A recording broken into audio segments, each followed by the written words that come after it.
speech, right? I'm a transgender man, and I feel that people are trying to take away my right to have my representation in a classroom. The statistics don't lie. We know that the majority of people who detransition do so because of a lack of access, because of a lack of support. This time it got out that we're transphobic and we're anti-LGBTQ. That is not why we're here. Some of our members are gay.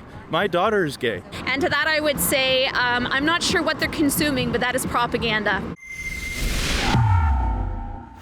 David Menzies for Rebel News here in Whitby at the Durham District School Board headquarters. Now, folks, the Durham District School Board is soon going to have its monthly meeting, and there are some parents here to protest what they say is the ongoing sexualization of children. And as you can also see, there's a counter protest. That would be the people with the rainbow flags who are apparently, I guess, okay with the ongoing sexualization of children. As some examples, this board surveyed children as young as 9 years old on sexual identity and sexual orientation without even getting parental consent.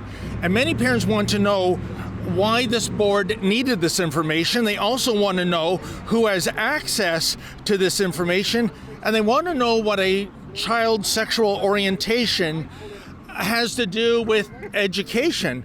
Now, those are, I think, valid questions, but those at the Durham District School Board and their supporters, they have vilified and demonized these parents as transphobes. As well, I should point out, parents are alleging there are books in school libraries that are pornographic, but again, this issue means that parents who complain about such books are branded as bigots.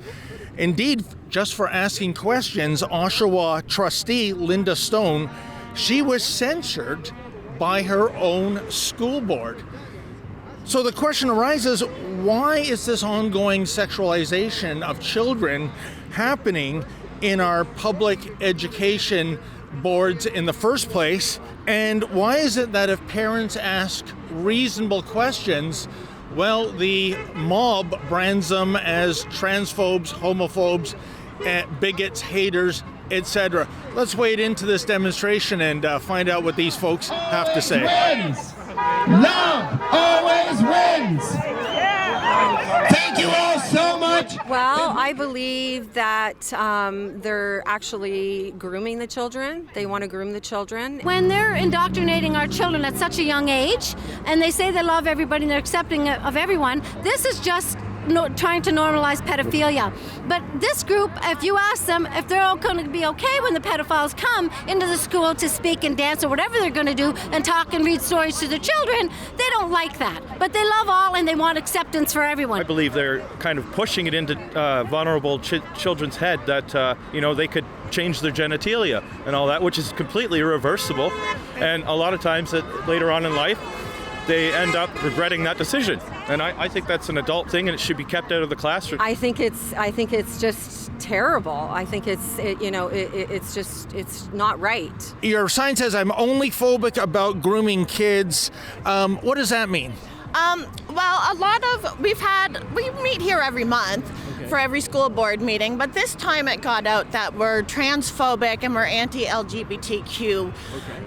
That is not why we're here. We're here against the sexualizing of children, both through the school materials offered in the library and the way the students have been coming home and telling their parents what the teachers are saying in the school. When I did speak up at the last board meeting here last month, they were talking about the bullying and stuff like that, the anti-bullying policy that they have, and I did raise a concern about them actually bullying Linda Stone, and they shut my mic off. She has a freedom of speech as well, and I think what they did was wrong, and they need to bring her back. I'm afraid that a lot of the good teachers who have been standing up and speaking out have been fired. So what we're left with is these people who are saying no more hate, and then they're going around hating and trying to intimidate us and stuff. We don't want to pay our tax dollars for this at all. No, we don't want our children indoctrinated into this agenda. And it is our government that is pushing this agenda. And it's another distraction from all the other stuff going on. Some of our members are gay. My daughter is gay. She's just recently decided that she's trans. She's 22 years old. That's her decision.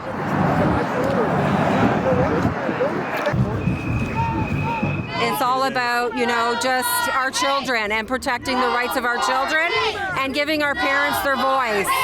Well, they're trying to drown us out here. I can see a sign behind you. Hate has no home here. You don't seem like a hateful person, so why is he doing that? I'm not sure, but that's okay. I mean, freedom of speech, right? Okay, then. That's okay. Well, thank you, Terry. I'll try to get their point. Okay, then. So can I ask you, sir, what is hateful about having a contrarian opinion? Well, you should learn genders. My name is Melissa. I'm a female, and I don't want to be on yours. Thank you. Oh, okay then. Well, I think you came to us. Gracious, I think I misgendered somebody. I might have an appointment with the Ontario Human Rights Tribunal. Sir, what does that mean, sir? Acceptance, love, just love, empowers. I don't understand your sign. Can you educate me? Read it. No, apparently not. How about yourself, sir? Peace, love, and unity and justice for all.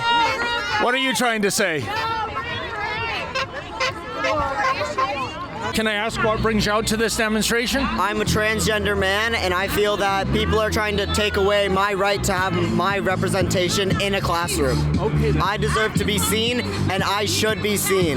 Well, first of all, I am a parent here in DDSB, as well as a high school teacher here as well. And to that I would say, I'm not sure what they're consuming, but that is propaganda. I just think everyone should be supported and feel safe at school.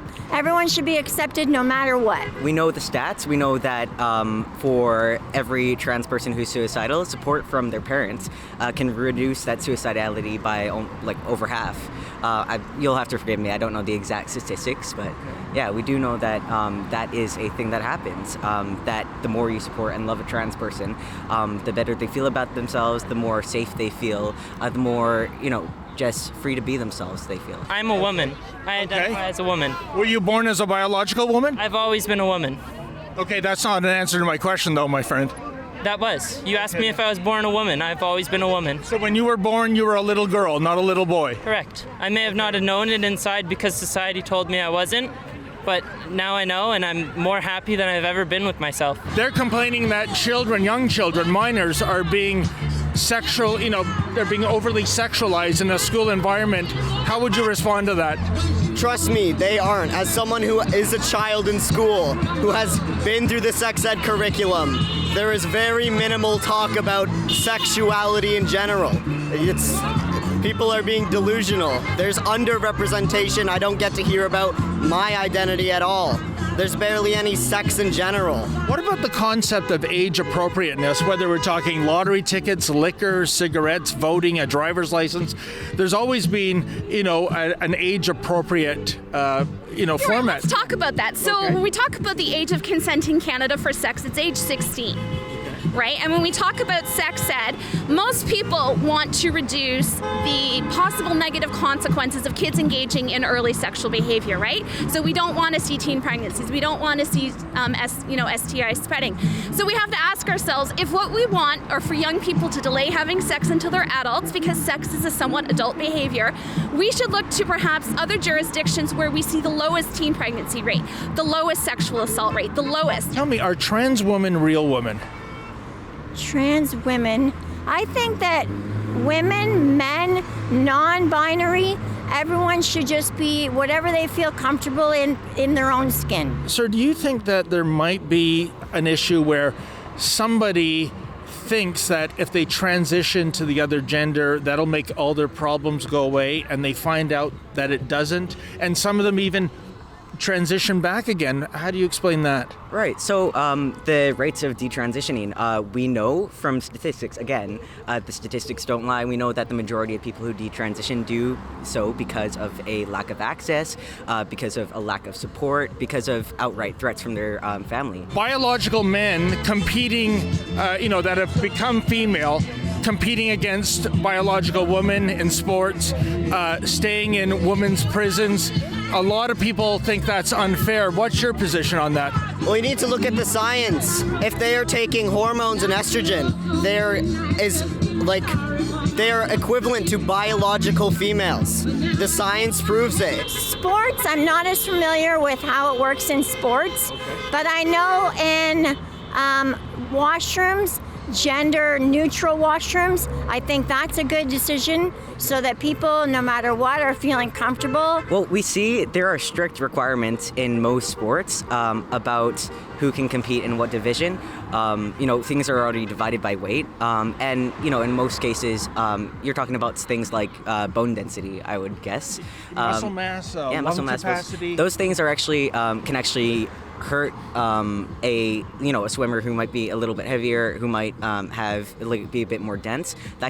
That's actually not an advantage in sports like running or swimming. If you look at studies done by hundreds of fascinating, intelligent organizations that are scientific research, it'll say that they have the exact same bone density, that they have the exact same muscle masses. They are no stronger than the weird stereotype that is given to biological men. Women can be just as strong whether they're biological women or not.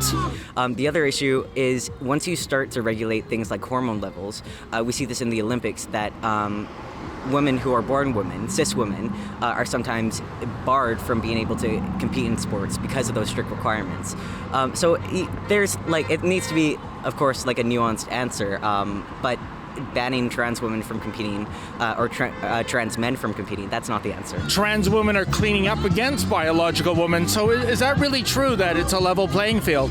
Well, I think you should look at Michael Phelps then, because he has a biological factor that makes him have a bigger lung capacity than most swimmers. He always comes out on top. So if I were you, I would be worrying about the cisgender men who have higher, biological differences than other cisgender men in their field as well. There's other parents here that are protesting the curriculum. They're protesting the books in the library. There was that gender identity and sexual orientation survey for children as young as 8 and 9 in the Durham District School Board. Do you think that was age appropriate? I think it's age appropriate. My granddaughter that's with me is 9, and she has cousins that are gender neutral or gender trans, and it's something that in family we need to expect and accept, and love is love. This cause is to stop you people from telling us that we're groomers for telling kids that they can be gay. It's okay to be gay. That's not a problem. Who's got a problem with that? I think when I speak to the protesters here, my friend, they're saying that it's a sexualization of the children in a school system. There is no sexualization. I was taught as a kid in elementary school all about what it is to have straight, heteronormative sex. I was never taught about what it is to be transgender and gay. So do you know where I learned that? On pornographic sites. As a child. You should not be letting children learn about their sexuality on pornographic sites. You're what's wrong with society today. Okay. It's spreading hate. That's what you do. I'm not feeling the love here today. Oh, we can't get in, or? Unfortunately, you're not going to be able to get in. Oh, no. Okay, then. What if people leave? Can other people go in, or?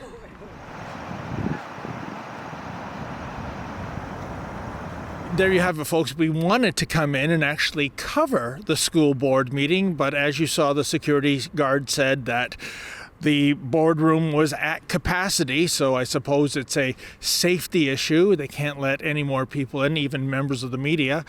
And just in case those who got in complain about the sexualization surveys and the library content, and they might ask an impolite question, you know what they're going to do. They're going to kill their mic, and if they keep talking, well, I think that's what we have here on standby. The fine members of the Durham Regional Police Force with their paddy wagons to serve and protect and to prevent anyone from hearing a question that might be considered by certain members of a certain community as being insensitive. For Rebel News, I'm David the Menzoid Menzies. Well, folks, you know we love to bring you the other side of the story, but we need your help. If you can help fund our journalism, please go to rebelinvestigates.com. That's rebelinvestigates.com. And if you're able to, kindly make a donation. Thank you.